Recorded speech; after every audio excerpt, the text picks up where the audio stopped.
बहुत समय पहले की बात है। एक गांव में एक लड़का रहता था। उसके घर के पास एक बड़ा और घना आम का पेड़ था।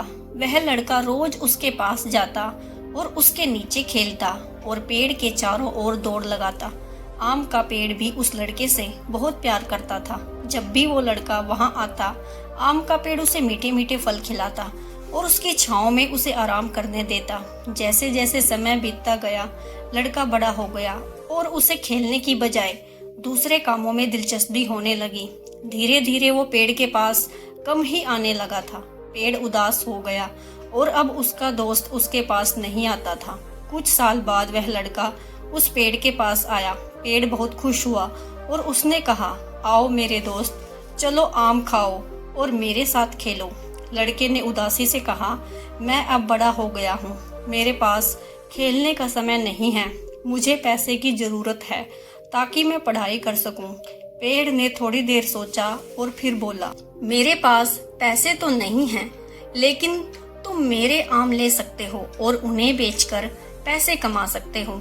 लड़के ने खुशी खुशी आम इकट्ठा किए और उन्हें बेच दिया और वह पैसे पाकर बहुत खुश हुआ और पेड़ को धन्यवाद करके वहां से चला गया।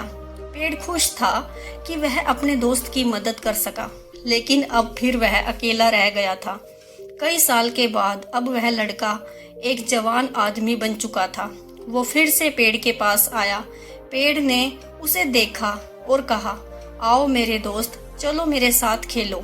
लेकिन लड़के ने कहा, मैं अब खेल नहीं सकता, मुझे एक घर चाहिए ताकि मैं और मेरा परिवार आराम से रह सके।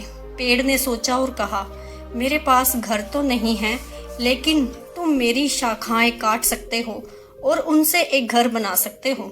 लड़के ने पेड़ की शाखाएं काट ली और एक सुंदर घर बना लिया। पेड़ फिर से बहुत खुश हुआ कि वह अपने दोस्त की मदद कर सका।